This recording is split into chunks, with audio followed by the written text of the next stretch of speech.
وفات سے 3 روز قبل جب حضور اکرم صلی اللہ علیہ وسلم ام المومنین حضرت میمونہ رضی اللہ تعالیٰ عنہ کے گھر تشریف فرما تھے، ارشاد فرمایا کہ میری بیویوں کو جمع کرو۔ تمام ازواجات مطہرات جمع ہو گئیں اور حضور صلی اللہ علیہ وسلم نے دریافت فرمایا، کیا تم مجھے اجازت دیتی ہو کہ بیماری کے دن میں عائشہ رضی اللہ تعالیٰ عنہ کے ہاں گزار لوں؟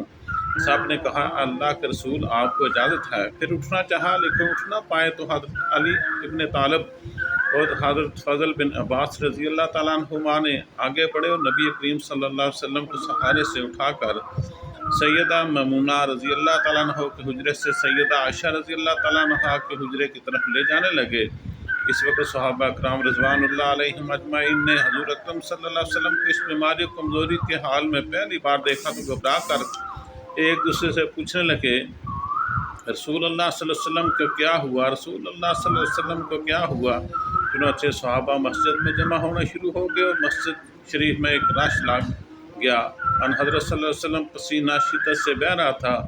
حضرت عائشہ رضی اللہ تعالیٰ عنہما فرماتی ہیں کہ میں نے اپنی زندگی میں کسی کا اتنا پسینہ بہتے نہیں دیکھا۔ فرماتی ہیں میں رسول اللہ صلی اللہ علیہ وسلم کے دستے مبارک کو پکڑتی اور اسی کو چہرہ اقدس پر پھیرتی، کیونکہ نبی کریم صلی اللہ علیہ وسلم کا ہاتھ میرے ہاتھ سے کہیں زیادہ محترم و پاکیزہ تھا۔ مزید فرماتی ہیں کہ حبیب خدا علیہ الصلوۃ والتسلیم سے بس یہی ورد سنائی دے رہا تھا، لا الہ الا اللہ، بے شک موت کی بھی اپنی سختیاں ہیں۔ اسی اثناء میں مسجد کے اندر ان حضرت صلی اللہ علیہ وسلم کے بارے میں خوف کی وجہ سے لوگوں کا شور پڑنے لگا۔ نبی صلی اللہ علیہ وسلم نے دریافت فرمایا، یہ کیسی آوازیں ہیں؟ عرض کیا، اے اللہ کے رسول، یہ لوگ آپ کی حالت سے خوف زدہ ہیں۔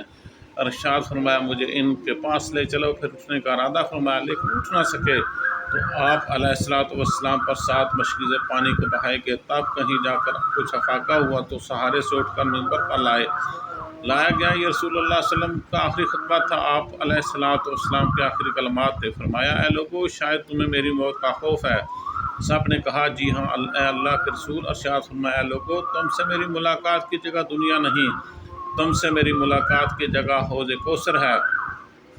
خدا کی قسم گویا کہ میں یہیں سے اس حوض کوثر کو دیکھ رہا ہوں۔ اے لوگو، مجھے تم پر تنگ دستی کا خوف نہیں بلکہ تم پر دنیا کی فروانی کا خوف ہے کہ تم اس کے معاملے میں ایک دوسرے سے مقابلے میں لگ جاؤ جیسے کہ تم سے پہلے والے لوگ لگ گئے تھے۔ یہ دنیا تمہیں بھی ہلاک کر دے گی جیسا کہ انہیں ہلاک کر دیا۔ پھر مزید ارشاد فرمایا، اے لوگو، نماز کے معاملے میں اللہ سے ڈرو، اللہ سے ڈرو، نماز کے معاملے میں اللہ سے ڈرو، اللہ سے ڈرو، یہ عہد کرو کہ نماز کی پابندی کرو گے۔ وہ یہی بات بار بار دہراتے رہے۔ پھر فرمایا، اے لوگو، عورتوں کے معاملے میں اللہ سے ڈرو، عورتوں کے معاملے میں اللہ سے ڈرو، عورتوں کے معاملے میں اللہ سے ڈرو، عورتوں سے نیک سلوک کی وصیت کرتا ہوں۔ مزید فرمایا، اے لوگو، ایک بندے کو اللہ نے اختیار دیا کہ دنیا کو چن لے یا اسے چن لے جو اللہ کے پاس ہے، تو اس نے اسے پسند کیا جو اللہ کے پاس ہے۔ اس جملے میں حضور صلی اللہ علیہ وسلم کا مقصد کوئی نہ سمجھ سکا، حالانکہ ان کی اپنی ذات مراد تھی، جبکہ حضرت ابوبکر صدیق رضی اللہ تعالیٰ عنہ وہ تنہا شخص تھے جو اس جملے کو سمجھے اور زار اختار رونے لگے، بلند آواز سے گریہ کرتے ہوئے اٹھ کر گئے اور نبی علیہ الصلوۃ والسلام کے ساتھ پکارنے لگے، ہمارا باپ دادا آپ پر قربان، ہماری مائیں آپ پر قربان، ہمارے بچے آپ پر قربان، ہماری مال و دولت آپ پر قربان۔ روتے جاتے اور یہی الفاظ جاتے۔ صحابہ کرام رضوان اللہ علیہم اجمعین کی طرف دیکھنے لگے، انہوں نے نبی علیہ الصلوۃ والسلام کی بات سے کیسے قطع کر دی۔ اس پر نبی کریم صلی اللہ علیہ وسلم نے فرمایا، حضرت ابوبکر سے دفاع کیا، ان الفاظ میں فرمایا، اے لوگو، ابوبکر کو چھوڑ دو کہ تم میں سے کوئی ایسا نہیں جس سے ہمارے ساتھ کوئی بلائی کی ہو، ہم نے اس کا بدلہ نہ دیا ہو، سوائے ابوبکر، اس کا بدلہ میں نہیں دے سکا، اس کا بدلہ میں نے اللہ جل شانہ پر چھوڑ دیا ہے۔ مسجد نبوی میں کھلنے والے تمام دروازے بند کر دیے جائیں سوائے ابوبکر کے دروازے کے جو کبھی بند نہ ہوگا۔ آخر میں اپنی وفات سے قبل مسلمانوں کے لیے آخری دعا کے طور پر ارشاد فرمایا، اللہ تمہیں ٹھکانہ دے، تمہاری حفاظت کرے، تمہاری مدد کرے، تمہاری تائید کرے۔ اور آخری بات جو ممبر سے اترنے سے پہلے امت کو مخاطب کر کے ارشاد فرمائی کہ اے اللہ، قیامت تک آنے والے میرے ہر امتی کو میرا سلام پہنچا دینا۔ پھر ان حضرت صلی اللہ علیہ وسلم کو دوبارہ سہارے سے اٹھا کر گل لے جایا گیا۔ اسی اثناء میں حضرت عبد الرحمن بن ابی بکر खिदमत अक़दस में हाजिर हुए, उनके हाथ में मसवाक थी। नबी करीम सल्लल्लाहु अलैहि वसल्लम मसवाक को देखने लगे, लेकिन शिद्दत मर्ज़ की वजह से तलब न कर पाए। चुनांचे हज़रत आयशा रज़ियल्लाहु ताला अन्हा हज़ूर सल्लल्लाहु अलैहि वसल्लम के देखने के से समझ गए। उन्होंने हज़रत अब्दुर्रहमान बिन रज़ियल्लाहु ताला अन्हु से मसवाक लेकर नबी करीम सल्लल्लाहु अलैहि वसल्लम के दहन मुबारक में रख दी, लेकिन हज़ूर सल्लल्लाहु अलैहि वसल्लम ने इसे इस्तेमाल न कर पाए। तो सैयदा आयशा रज़ियल्लाहु ताला अन्हा ने हज़ूर सल्लल्लाहु अलैहि वसल्लम से मसवाक लेकर अपने मुँह से नरम करके फिर हज़ूर नबी करीम सल्लल्लाहु अलैहि वसल्लम को लौटा दी, ताकि दहन मुबारक से तार रहे। फरमाती हैं, आखिरी चीज़ जो नबी अलैहिस्सलाम के पेट में गई वो मेरा लहाब था। यह अल्लाह तबारक व तआला का मुझ पर फजल ही था। इसने वसाल से मैं मेरा और नबी करीम सल्लल्लाहु अलैहि वसल्लम का लाभ दहन यकजा कर दिया। उम्मुल मोमिनीन हज़रत आयशा सिद्दीक़ा रज़ियल्लाहु ताला अन्हा मज़ीद शान फरमाती हैं, फिर आप सल्लल्लाहु अलैहि वसल्लम की बेटी फातिमा तशरीफ़ आते ही रो पड़ी। नबी करीम सल्लल्लाहु अलैहि वसल्लम उठ ना सके, क्योंकि नबी करीम सल्लल्लाहु अलैहि वसल्लम का मामूर था कि जब भी फातिमा रज़ियल्लाहु ताला अन्हा तशरीफ़ लाती तो हज़ूर उनका माथे पर बोसा देते थे। हज़ूर सल्लल्लाहु अलैहि वसल्लम ने फरमाया, ऐ फातिमा करीब हो जाओ। फिर हज़ूर सल्लल्लाहु अलैहि वसल्लम ने इनके कान में कोई बात कही तो हज़रत फातिमा और ज़्यादा रोने लगी। इन्हें इस तरह रोता देखकर हज़ूर सल्लल्लाहु अलैहि वसल्लम ने फिर फरमाया, फातिमा करीब आओ। दोबारा इनके कान में कोई बात इरशाद फरमाई तो वो खुश होने लगी। हज़ूर सल्लल्लाहु अलैहि वसल्लम ने वसाल के बाद सैयदा फातिमा रज़ी अल्लाह पूछा कि वो क्या बात थी जिस पर फिर खुशी का इज़हार किया। सैयदा फातिमा रज़ी अल्लाह ताला अन्हा कहने लगी कि पहली बार जब मैंने करीब हुई तो फरमाया, फातिमा मैं आज रात इस दुनिया से कूच करने वाला हूँ।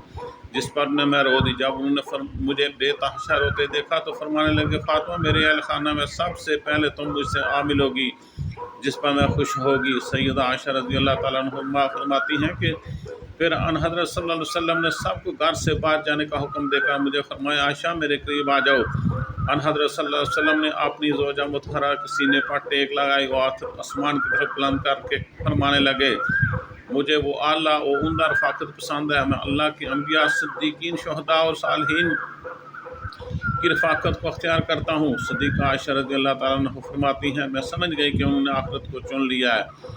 जिब्राईल अलैहिस्सलाम खिदमत अक़दस में हाज़िर होकर हुए, या रसूलल्लाह मलकुल मौत दरवाज़े पर खड़े हैं, शरफ़ बार याबी चाहते हैं। आप से पहले उन्होंने किसी से ज़्यादा नहीं मांगी। आप अलैहिस्सलातु वस्सलाम ने फरमाया, जिब्राईल इसे आने दो।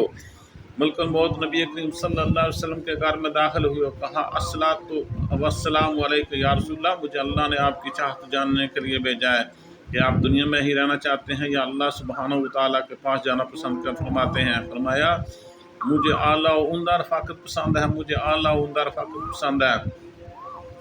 मलकुल मौत हज़ूर सल्लल्लाहु अलैहि वसल्लम के सामने खड़े होकर कहने लगे, ए पकीज़ा रूह, ए मोहम्मद बिन अब्दुल्लाह की रूह, अल्लाह की रज़ा और खुशनुदी की तरफ रवाना हो, राज़ी हो जाने वाले परवरदिगार की तरफ जो गज़बनाक नहीं। सैयदा आयशा रज़ियल्लाहु ताला अन्हा फरमाती हैं कि नबी करीम सल्लल्लाहु ताला अलैहि वसल्लम हाथ नीचे आन रहा और सर मुबारक मेरे सीने पर भारी होने लगा।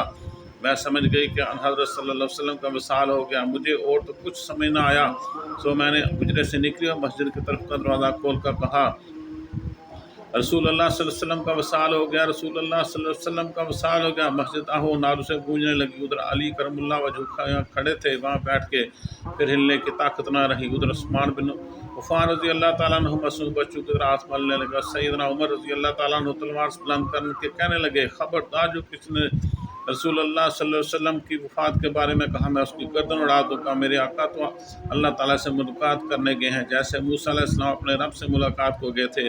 वो लौट आएंगे, बहुत जल्द लौट आएंगे। आप जो वफ़ात की खबर उड़ाएगा, मैं इसे कत्ल कर डालूँगा। इस मौके पर सबसे ज़्यादा ज़बर बर्दाश्त और सब्र करने वाली शख्सियत सैयदना अबू बकर सिद्दीक़ रज़ियल्लाहु अन्हु की थी। आप हुजरा नबी में दाखिल हुए, रहमत दो आलम सल्लल्लाहु अलैहि वसल्लम के सीना मुबारक पर सर रख कर रो दिए, कह रहे, हाय मेरे प्यारे दोस्त, हाय मेरे मुखलिस साथी, हाय मेरे महबूब, हाय मेरे नबी। फिर हज़रत सल्लल्लाहु अलैहि वसल्लम माथे पर बोसा दिया, कहा, या रसूलल्लाह पकीज़ा जे और पकीज़ा ही दुनिया से रुखसत हो गए। सैयदना अबू बकर रज़ी अल्लाह ताला अन्हु बारात आए, खुतबा दिया, जो शख्स मोहम्मद सल्लल्लाहु अलैहि वसल्लम की इबादत करता है सो रखे, हज़रत सल्लल्लाहु अलैहि वसल्लम का वसाल हो गया हो। जो अल्लाह की इबादत करता है वो जान ले अल्लाह ताला की ज़ात हमेशा ज़िंदा रहने वाली है, जिसे मौत नहीं। सैयदना उमर रज़ी अल्लाह ताला अन्हु के हाथ से तलवार गिर गई। उमर रज़ी अल्लाह ताला अन्हु फरमाते हैं, फिर मैं कोई तन्हाई की जगह तलाश करने लगा जहाँ अकेला बैठ कर रहूँ। हज़रत सल्लल्लाहु अलैहि वसल्लम की तदफीन कर दी गई। सैयदना फातिमा फरमाती हैं, तुमने कैसे गवारा कर लिया कि नबी अलैहिस्सलाम के चेहरे अनवर पर मिट्टी डालो। फिर कहने लगी, या बता या अजाब रहा आदा, ہائے میرے پیارے بابا جان کے اپنے رب کے بلاوے پر چل دیے، ہائے میرے پیارے بابا جان کے جنت الفردوس میں اپنے ٹھکانے کو پہنچ گئے، ہائے میرے پیارے بابا جان کے ہم جبرائیل کو ان کے آنے کی خبر دیتے ہیں۔